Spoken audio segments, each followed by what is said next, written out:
Thank you very much to our resource persons. There's no other presentation, correct? I would like to thank you. I've been to a lot of hearings in the past with the DOT, and I think that now we're not just being presented, we're not just being briefed by lawyers, but we're actual experts in their different departments. So I think I will start now with Senator Ralph Recto with this question. Thank you, Madam Chair. Unang-una, binabati ko ang ating bagong Secretary Tugade, for a good overview presentation para dito sa ating committee. At alam kong napakalaki ng hamon niya at ng mga kasama niya para tugunan yung problema ng mga kababayan natin sa napakatinding traffic, hindi lang sa EDSA, sa buong Metro Manila at sa Himpapawid, at marahil kasama na ang Cebu at ang Davao City na palapit na rin doon siguro. No? At again, congratulations. Napakatapang ng ating Secretary para tanggapin ang hamon ng ating Pangulo na mamuro dito sa department na ito. No? Alam naman natin, base sa presentation, Secretary, na ang problema ninyo ay institutional, policy, at maraming organizational, and marami dito sa lahat ng sektor na nabanggit ay procurement issues din. No? Bago natin talakayan ng iba't iba dyan, gusto ko lang may mga ilang issue lang na gusto kong tanungin kayo ng mabilisan. Halimbawa, meron kayong directive at nabanggit ng Pangulo to, at ako'y may panukala tungkol dito, yung pag-extend ng validity ng driver's license. Yes, sir. Na gawing 5 years. No? May panukala din tayo dito. Pero nabalitaan ko sa pahayagan at sa telebisyon na mag-uumpisa daw kayo dito itong October. Yes, sir. Pero Metro Manila lang. Metro Manila pa lang po. Oh, bakit hindi natin gawin buong Pilipinas? Kasi ang kinakailangan dyan yung teknolohiya, yung sistema. Na kung saan, alam ho natin ngayon na yung sistema ng LTO, LTFRB ay kaakibat yung isang kumpanya na tinatawag na Stratcom. Bago ka ho gumalaw ng mga figure or dato dun sa Stratcom system, kailangan ho ng usapan yan. Sabihin ko na rin ho na hindi ho ganyan makipag-usap sa Stratcom ngayon kasi meron ho silang kinokolekta na they claim to be arrears. Pero ganun pa man, nakausap na ho namin ng Stratcom at pumayag sila na i-calibrate yung sistema. Uumpisahan pa lang sa Metro Manila na 5 years. Hopefully, kung magawa ho yan, then ilalad ho natin pati yung buong teknolohiya at sistema nationwide. Okay. So, posible ba yan? Kung October kayo mag-uumpisa sa Metro Manila, posible ba yan sa December, buong Pilipinas na? Bigyan mo ako ng konting puwang, sir. Baka first quarter next year. O, kung hindi Pasko, di Valentine's, February, posible kaya? Ito ho, kukulin na daw namin end of the year. End of the year. Makakatulong ba kung ipapasa natin yung panukala dito sa Kongreso para mandated na gawing 5 years na? Tama ho. Pero ang actually ho, hindi na po, with due respect sa Kongreso, hindi na ho kailangan yung 5 years to implement using the law. Saklaw ho daw yata ng otoridad ko yun at ibinibigay ko na. Kaya nga ho lahat yung driver's license. Ang buhay ho niyan, 5 years. How does it work?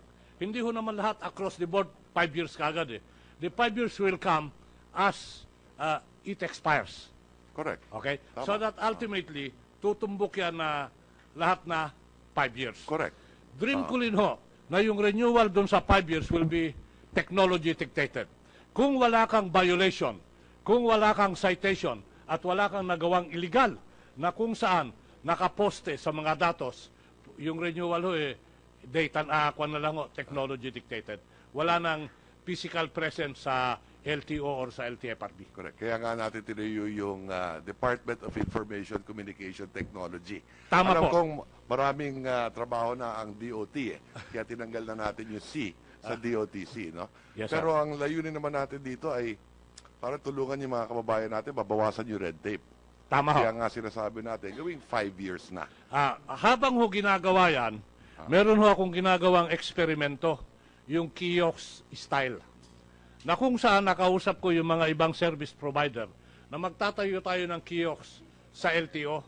Yung aplikante, susundan mo lang yung proseso, yung filling the blanks.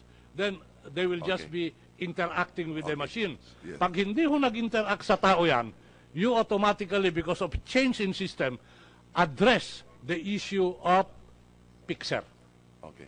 So maraming salamat sa Secretary. So ang sinasabi ninyo, by December, at sinabi ng isang kinatawan ninyo, na posible magawa natin 5 years. So I can move to the next point, Yes, sir. Secretary. Okay. Maraming salamat, Secretary. Pangalawa, yung mga license plate, marami dyan bayad na. Aha. May polisiya ba tayo na yung mga nagbayad, isaoli ang pera nila? Hindi ho. Ilagay ho natin sa tamang pananaw yung license plate. Yung license plate ho, ginagamit yan, may kaakibat na pribilehyo yan na maimaneho mo yung sasakyan without disturbance dun sa kalsada.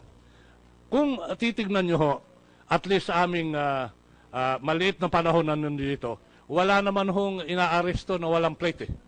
Hindi ho ba? So in other words, you are not being disturbed for not having a plate. So, dapat bang isole? Unang-una, kailan may issue yung mga license plates? Alam mo, may kaso po yan. Naintindihan natin yan. Diretsahan na ho yan.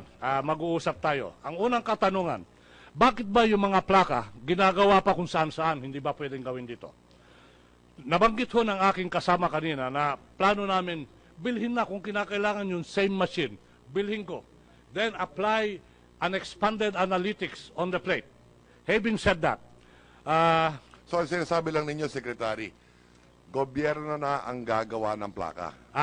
on a Plano medium ninyo? term, gusto ko yon. Okay. Para kontrolado natin yung tinatawag na supply and demand sa Ganon plaka. din sa lisensya. Yes, sir. Posible. Yes, Para sir. maliwanag yung pulong natin. Lisensya at plaka, Dito. posible sa sinasabi ninyo, gobyerno na ang mag-i-issue. Tama po yan. Katulad ng pasaporte natin, Yes, sir. halimbawa. Oo. Diba? Kasi sabi ko nga ho, may kaso ngayon.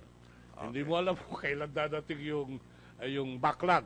Hindi mo rin kailan kung may lalabas mo yung nasa pier. Yan ba hinihingi din ninyo sa emergency powers? Kung masasaklaw ho sa mga kasulatan na ilalagay sa emergency power para ma-address ko, limbawa, yung nandito na ngayon in relation to our relationship with COA, bakit hindi ho? Para mai-withdraw ko yung 300,000 plates na nasa aduana. At least makakatulong yan. Kasi yun may problema na eh. Kasi may So problema baka na. pwede isabatas natin kung ano yung gagawin. Ngayon, doon. iniisip ko rin ho, na baka I will start from ground zero. Kalimutan na muna natin. Magkapit-bisik tayo yung nakaraan. Let's look forward. Magpagawa na ho kaya ako ng mga plaka ko ngayon dito at magpadala ko dito ng equipment with the analytics we desire. Analytics that can trace and monitor pati yung mga tinatawag na colorum. Yung mga ikakabit ho yun sa plaka eh. Pero baka naman sabihin naman natin dyan, lahat na naman ng sasakyan, papalitan yung plaka.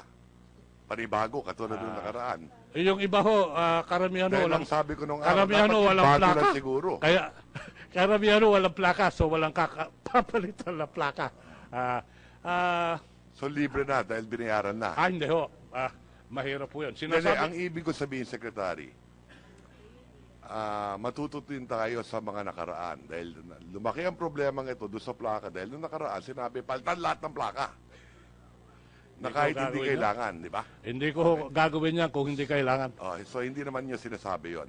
Hindi ko ho Basta't gawin sinasabi natin yun at hindi ko domestically. pa pinag-iisipan yun. Correct. Okay, now, something for further study, Secretary. Yung tao, nagbayad na ng plaka. Okay? Hindi pa rin yan nakukuha. Hindi ba tama lang dapat na may ibalik din yung pera niya?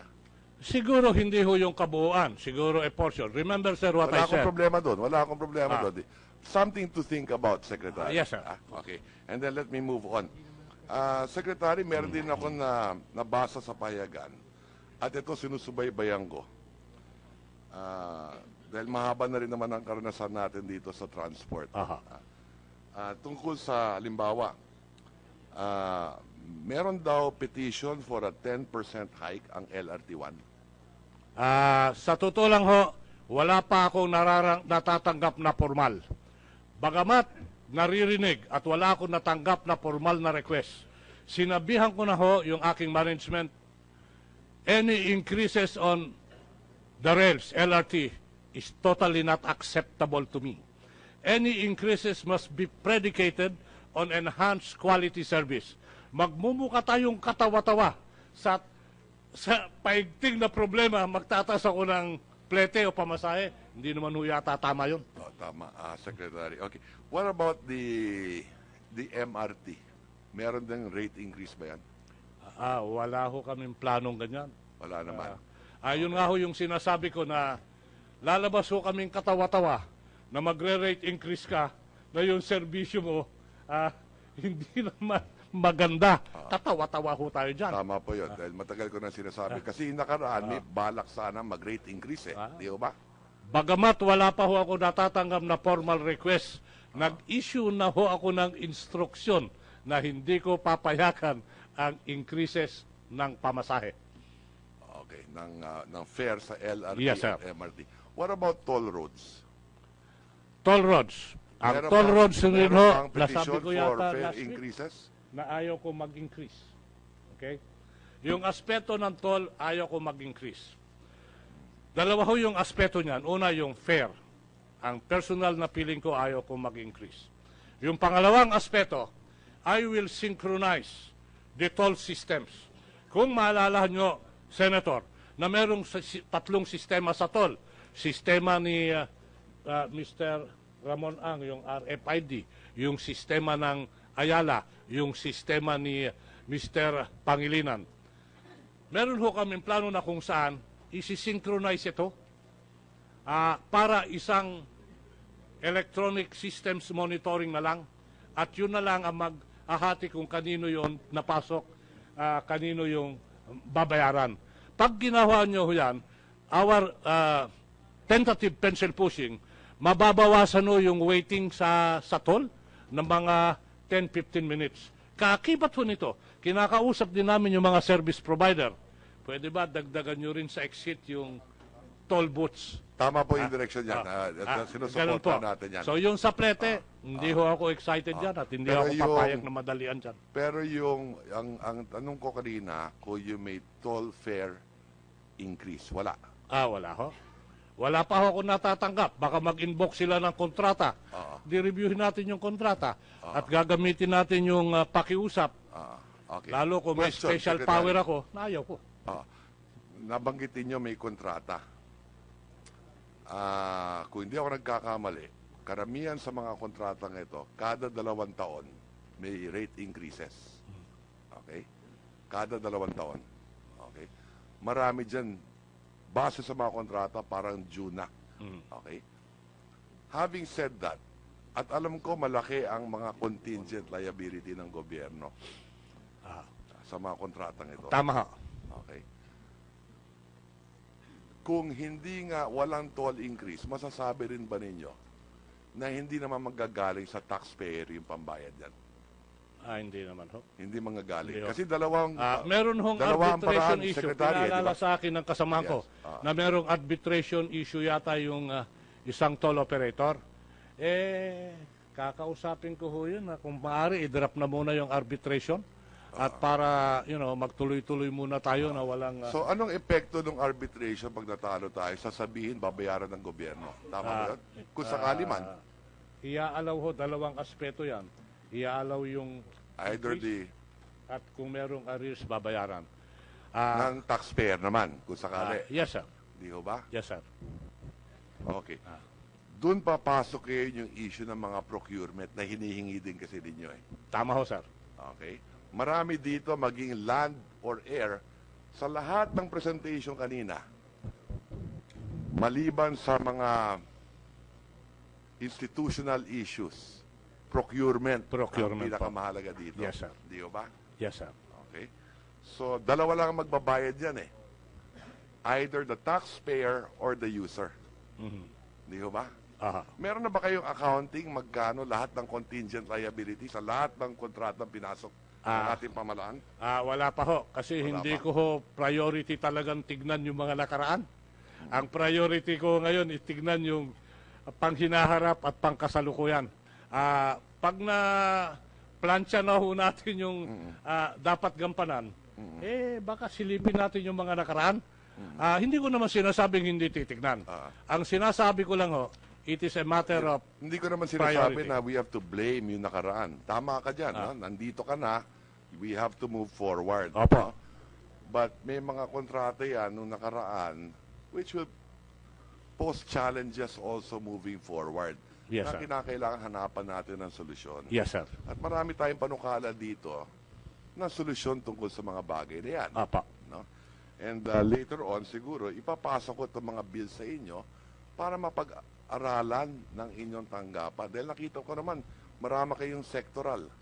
Meron kayong land, air, sea, may planning, may legal. Siguro papasok sa legal yung iba dyan. Di ba? Yes, sir. At yung pakikipag-usap ninyo sa Kongreso din. No? Okay, let me move forward. No? Malaki ang problema sa traffic natin sa EDSA. Yun ang napag-usapan natin kanina dito. Yung MRT,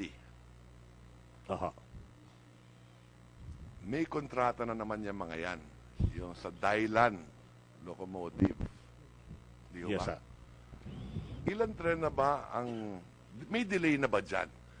Kung hindi ako nagkakamali, ilang beses nang pinangako sa atin na dumating dapat last year, dumating noong 2016 first quarter, dapat by now, umaandar na yan. Umaandar na ba?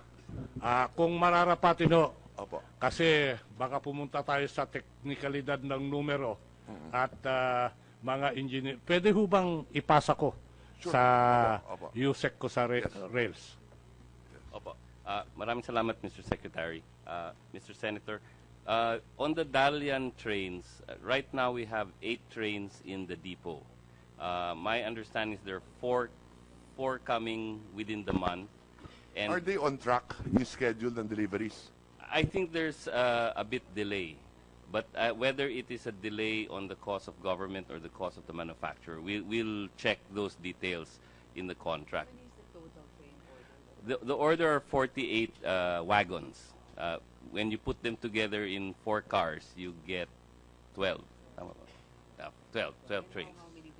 We have 8 in the depot, and then I think there are 4 coming in the next week or so. Yeah. And then it'll be we'll have complete delivery by the first quarter of 2017. But if Para kung natatandaan ko dati, ang presentation ng DOT sa amin, and we don't fault you, no, dahil mga bago naman kayo, was last year pa dapat, or last quarter, or first quarter this year. Pero ngayon, sinasabi na natin, first quarter next year. Okay? yes, that's correct, Mr. Senator. Yes. So, ang delay, hindi mo masabi kung kasalanan ng gobyerno or kasalanan ng supplier. Opo. We'll review the contract. But Pagkakasalanan ng gobyerno, anong ibig sabihin nun? usually pag ganyan mga contracts, international contracts, may mga I think it's parang may you can push back the delivery date if it's at the cost of the government. If it's the cost of the manufacturer, then you have liquidated damages. Okay. So, it's also both ways, di ba? Posible, pagkasalanan din ng gobyerno, may utang na tayo sa kanila. Hindi naman po usually utang. It's just a matter of pushing back their delivery dates. But again, Mr. Senator, I haven't had the opportunity to review the details of the contract. But Okay. usually at these types of contracts, they have those provisions, either Yes, liquidated yes. damages or Correct. or delay extensions. And that's why it is important to review these contracts, not to find fault, but to know in the future what type of contracts you will be entering into. Di ba? Okay? At nung nakaraan kasi din, hindi maliwanag din yung nung araw kasi yung PPP, karamihan dito PPP din eh. Not necessarily the Dailan, pero yung mga LRTs and all that, MRTs, di ba? BOT, PPP. Actually, po the of the 4 lines, the the Line 3 was under a BLT contracted Correct. in the 90s. Correct. And then Line 1 was a PPP contracted in 2014. Correct. So mahalaga ma-review din yan kasi gagawa rin kayo ng mga bagong kontrata. That's the point, di ba? Okay? And katulad yan, sa LRT Line 1, may dokumento kami dito na from last year pa na hindi pa nga nag-uumpisa, may utang na yung gobyerno na 7.5 billion.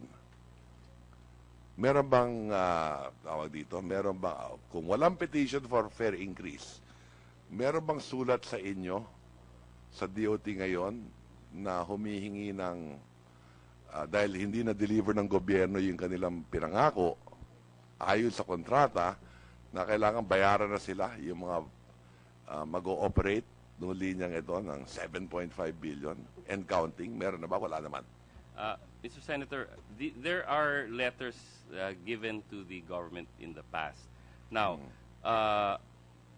my understanding of the contract is, and I'm familiar with the contract, is there is a mechanism in the contract when it was bidded that that there is an independent consultant which has been identified already and procured by the government to determine the veracity of the claim. This process is ongoing, and the amounts have not yet been determined at this point. Yes. But you're familiar with that letter? I'm aware that that letter was Yes, sent last year. correct. August 7 last year pa. I have a copy here, di ba? Okay. Anyway, that's the point I'm trying to make, no? And in the past, yung mga bidding na mga, whether it was BOT, whether it's MRT3 in the past, in the 90s, or itong latest ones in 2014, especially the latest, may mga premium payments yan. Meron po. Di ba? Okay. What are your thoughts on those premium payments? Kailangan ba ng gobyerno ng premium payment o pwedeng tanggalin na natin yung premium payment? At kung sakasakali may bidding, whether may bidding o hindi ba dapat yung affordability ng user? Parang pababaan ng presyo, hindi pataasan ng presyo for the user dapat. Opo. Again, if I may beg the indulgence of the senators, we haven't really had the full opportunity to brief the secretary and come up with a department policy. But these are very valid issues, Mr. Senator. I just want to underscore that in all the contracts that the DOTC have entered into, we've never actually relinquished the right of tariff setting. The tariff setting policy still rests with the Department of Transportation, but it goes to your earlier point about the policy issue of user pay against general taxpayer. But I do hope to underscore that in all the contracts that we've entered into, the power of tariff setting is fully within the control of the department. I agree. Now, but the point is this, no, Secretary. Kanina, nanawagan ng ating chairman ng committee. Dahil ito, pinag-uusapan natin dito, procurement. At emergency powers, kung maaari, in effect, direct contracting, walang bidding, yun ang sinasabi. At ito, marami to, 100 bilyon ang pinag-uusapan natin dito. 100 bilyon. Ang magbabayad ito, dalawa lang taxpayer or the user. Okay? Sinabi ng chairman natin kanina na kailangan FOI compliant. Wala akong duda na gagawin ninyo yan. Dahil napirma naman ng ating Pangulo na yung kauna-una on the executive FOI compliant. Pero pangalawa, dagdag pa dito. Dapat we should be mindful na yung bidding, pababaan yan in favor of the user dapat. Hindi makokolekta ng gobyerno sa premium payment, halimbawa. Okay? So, nang sa gano'n, maging affordable to the user. Yan ba pwede pangalawang, halimbawa, may kontrata kayong pinasok. Bago ipasok yan, malaman ng taong bayan, o sige, eto, i-upgrade tong MRT line na to. Etong LRT line, we will extend it. Ito ang babayaran ng pasahero in the first year. May parametric formula naman kayo di ba?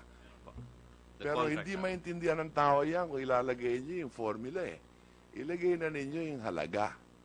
At kada 2 taon, kung yun ang nasa kontrata, itataas ng ganito kataas to kada 2 taon.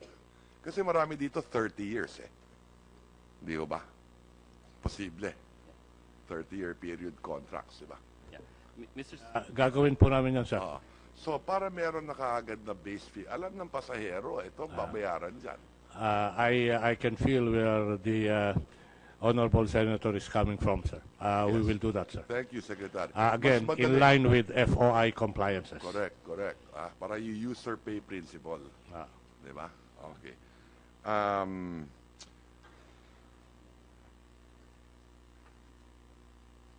Malaki din ang papel ng DPWH dito, hindi lang ng DOT, palagay ko. Katulad na banggit kanina ng OIC, Attorney Carlos, you have how many kilometers of roads in Metro Manila? 5,000? 5,200, Mr. Chair. And Senator. based on the population, the density per square kilometer, you need something like 8,000 Yes, sir.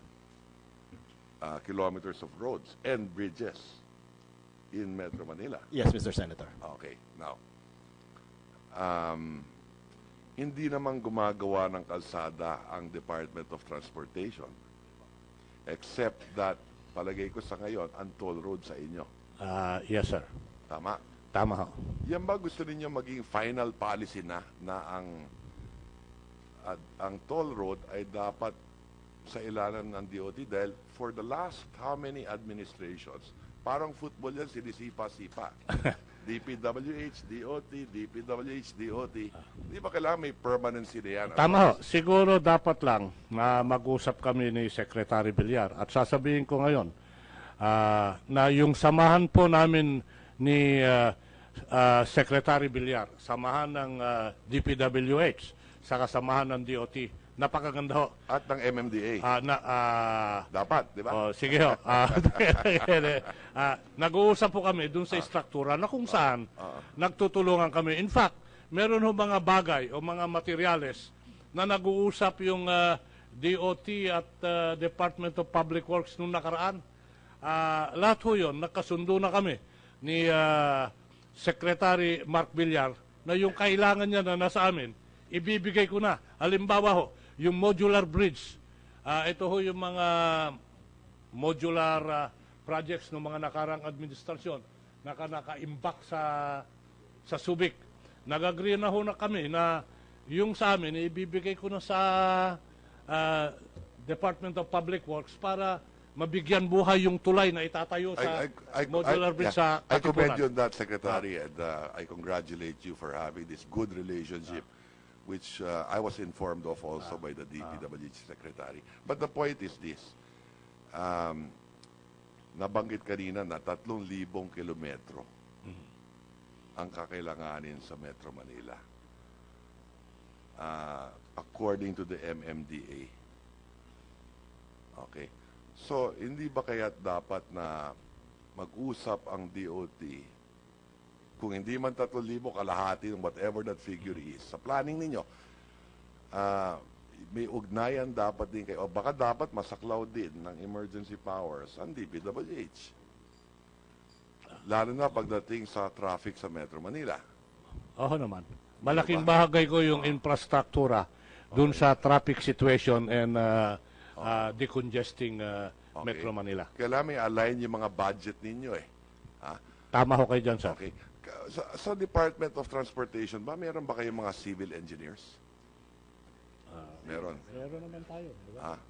So kung nabanggit nyo kanina... Mas marami na yata ang engineers kesa abogado. Hindi, halimbawa. Ang DPWH nung araw, 20,000 ang engineer. Ngayon, 16,000 na lang. Ang DPWH. Kayo, nabanggit nyo kanina, 30,000 na empleyado nyo, 10,000 endo. Ang tawag nila, JO. Job order. Nakakahimatay mo. Yan ang endo ng gobyerno. May hearing mamaya dyan, ibang committee naman, alauna. Napupunta ko rin. Anyway, the point is this. Ilan sa empleyado ninyo ang engineers? Hindi ko masasabi yung number ngayon dyan. Hindi ninyo alam. Siguro magko-communicate na lang ho ako sa inyo kung mararapatin po. Either by email or by text at sasabihin ko kung ilan ang engineer. Sige. Kasi karamihan dito, palagay ko, civil works. Di ba? Marami dito. Gagawa ka ng subway, gagawa ka ng elevated highway, gagawa ka ng elevated train. Lahat yan, civil works din Gagawa ka ng airport. So marami dyan. Kailangan engineer siguro. Okay, let me move on. No? Ito yung mga pangkaraniwan muna na simple. Yung computer control room ng MRT. Nakita ko sa pahayagan, sa social media, actually. Yung itsura. At kung di ako nagkakamali, DOS pa. Marami sa mga millennial generation natin ngayon, hindi alam ang DOS Floppy disk pa ang ginagamit. Totoo po ba yun, Yusek Idrar? It's a aging system. And I think no, aging or aged? Well, depends on how much white hair you have, Mr. But it's true. It's an age system, Mr. Senator. But the MRT3 team is in the process of procuring a upgrade of the signaling system. The signaling system is a Bombardier signaling system, which is one of the big manufacturers. It's just an aging system. And that is the heart. It's the heart of the safety mechanism. And that's why for the Dalian trains, although they're in the depot, until it's properly signaled and safe to operate, this is based on the Secretary's policy, we will never do anything that will endanger the passenger safety. That's why we will make sure that the signaling is safe. And if I may add just one short point, Mr. Senator, that's why the removal of trains actually is happening so frequently, because the signaling system indicates to the operations and control center that there is a problem, and then the SOP is to pull the train out, and we have to unload passengers. So it's not perfect, and we're upgrading So it. kailan ninyo ma-upgrade sa tansya ninyo?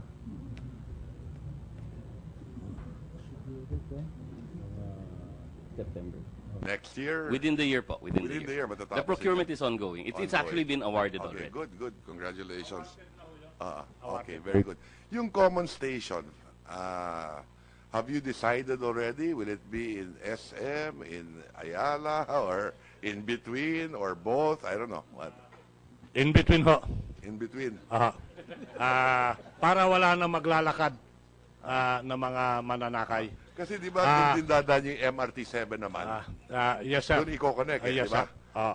Ang importante lang ho dito, na kung saan no nakaraan, yung mga stakeholders, nagkakasuhan at nag-aaway, nagkasundo na ho sila na dun sa lugar na yon, dun ilalagay yung common station.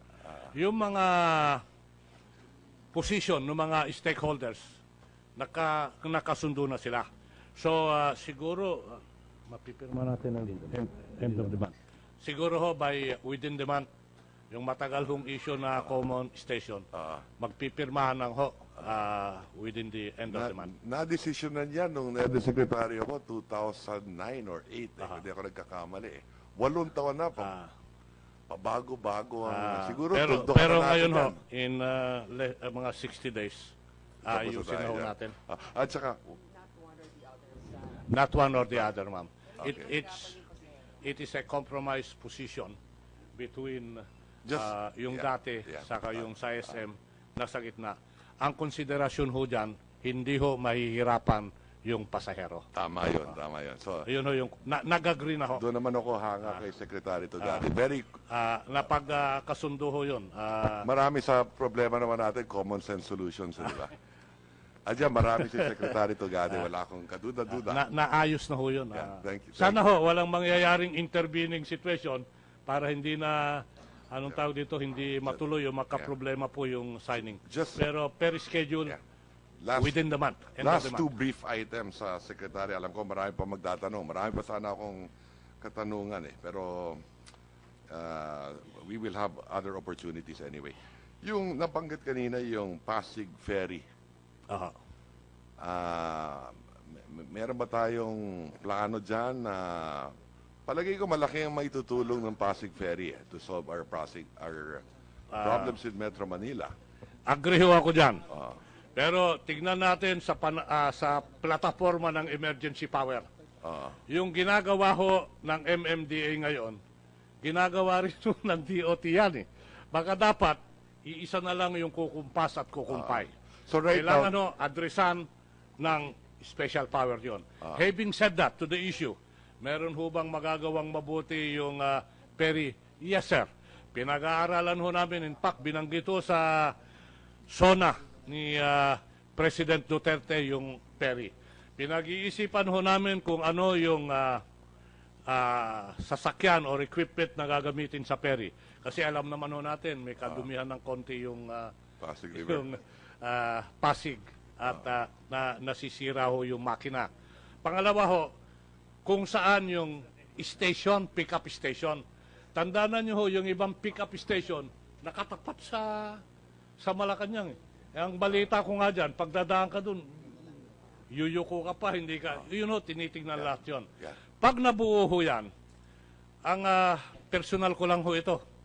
Ang approach ko ho dyan, pasensya na lang sir, kasi ang sabi nila, MMDA mag-ooperate. Ako, ayaw ko hong mag-ooperate ang kwan. Ibibigay ko sa pribado yan na sila ang mag-ooperate. Yun lang ho ang personal na posisyon ko. Pag na-address ho yan, na kung anong vessel ang gagamitin, sino ba talaga ang kukumpas dyan para maayos yung Perry project? Secretary, I'm one with you na dapat yan, yung planning yan, yung bidding yan, should be with the DOT. Hindi trabaho dapat ng MMDA mag-operate ng anuman linya. Ganun nga ho Ang trabaho lang dapat nila ay traffic management. Di ba? Marami hong ganyan sa DOT na regulator ka na, Operator ka pa. nag-ooperate ka pa. Yun din ho yung isang tinutumbok. Tinutumbok na banggit ho kanina. Yung relasyon ng CAAP, yung relasyon ng OTS. And finally, Secretary, for the lack of time, dahil marami pa magtatanong, siguro in the next hearing, kung pwede sana, para mapadali sa amin in crafting the emergency powers, di ba? Tatlong sources naman ng funding eh. Meron tayong indicative, magkano ba ang kailangan ninyo? Para ma-solve natin yung problema ng traffic sa Metro Manila. Marami dyan, rail ang kailangan. Temporarily, kalsada, dagdag na kalsada, dagdag na tulay. Dagdag dyan, marami dyan, mass transit system talaga ang kailangan. Yung PNR at yung MRT at yung LRT. At dagdag na MRT, dagdag na LRT, mas mahabang linya din ng PNR. Di ba? Tapos yung traffic sa Himpapawid. Kailangan mo ng additional runways, kailangan mo ng airport, night flying capability in the region, so on and so forth, di ba? So, dapat yan, may listahan na tayo kung ano yung gagawin natin in the next 6 years or in the next 3 at least, more or less. At meron tayong halaga na pinag-uusapan dahil masasaklaw yan sa emergency power eh. Tatlong sources ng pondo meron eh. Ang isa, maliwanag yung general fund. Okay? Ang pangalawa, ODA, which will find its way the general fund. Pero kung G2G dyan, hindi Pilipino ang gagawa, iba ang gagawa niyan. Okay? Ang pangatlo, PPP. Another mode of procurement. Di ba? Ngayon, may mga halaga yan. How much will you get from the general fund? How much will you get from ODA? How much will you need from private sector resources? At baka naman maaari in many of these infrastructure projects para protektado din ng Pilipino. Bakit hindi kaya ilang porsyento dyan ari ng Pilipino? Halimbawa, ari ng SSS, ari ng GSIS, para yung pension funds natin, yung mga toll road na ginagawa. Bakit hindi parte dyan ari ng Pilipino? Ari ng GSIS, ari ng SSS, ari ng pension fund natin. Total, long term naman yung pension eh. Para proud pa yung Pilipino, gagamitin niya yung infrastruktura. Alam niya, pag nagretiro siya, may dividendo siya galing sa mga infrastructure. Kikita lahat yan eh. Di ho ba? That way, kung mataas man ang presyo, mapupunta sa pensyon ng Pilipino. Pwede pag-aralan natin yan siguro. Now, having said that, may mga panukala ako, finally. We will give you a copy of the PPP bill. Unfortunately, it was not referred to this committee. I think it was referred to the Public Works Committee. Pero ngayon nalaman ko na ang toll roads pala nasa ilalim na rin ninyo. So karamihan ng PPP projects natin naman under this bill, which cuts the bidding process also, but protects the public interest, will fall under the Department of Transportation. Kasi airports, seaports, railway, toll road. Ito yung apat na pinakamahalagang bagay to improve our competitiveness, di ba? So halos lahat yan babagsak sa inyong tanggapan.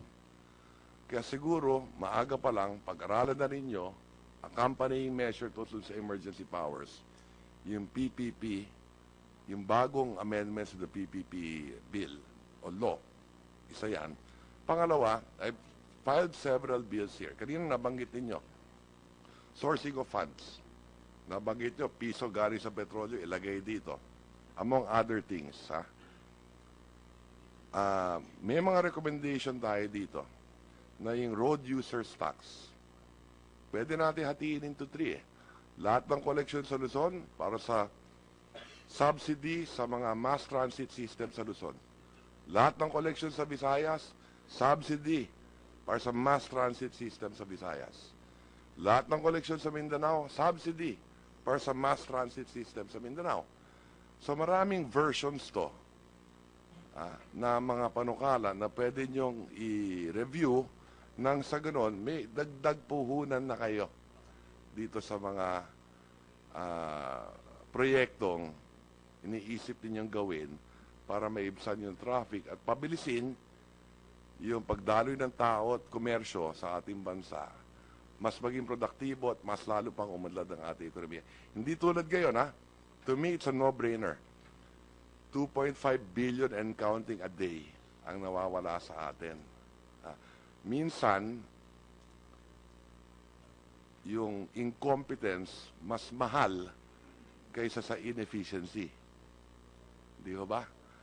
Kaya ako sang-ayon ako na pwede natin bigyan ng emergency powers with certain caveats. Yung nabanggit ni Chairman at yung nabanggit ko yung user fee principle. So again, Secretary at sa aking mga kasama, maraming salamat for your patience. And thank you for affording me the opportunity to ask these questions. Thank you. Maraming salamat din po, sir. Thank you, Senator Ralph. Meron kayong directive at nabanggit ng Pangulo to, at ako'y may panukala tungkol dito, yung pag-extend ng validity ng driver's license. Yes, sir. Na gawing 5 years. No? May panukala din tayo dito. Pero nabalitaan ko sa pahayagan at sa telebisyon na mag-uumpisa daw kayo dito itong October. Yes, sir. Pero Metro Manila lang. Metro Manila pa lang po. Bakit hindi natin gawin buong Pilipinas? Kasi ang kinakailangan dyan yung teknolohiya, yung sistema. Na kung saan, alam ho natin ngayon na yung sistema ng LTO, LTFRB ay kaakibat yung isang kumpanya na tinatawag na Stratcom. Bago ka ho gumalaw ng mga figure or dato dun sa Stratcom system, kailangan ho ng usapan yan. Sabihin ko na rin ho, na hindi ho ganyan makipag-usap sa Stratcom ngayon kasi meron ho silang kinokolekta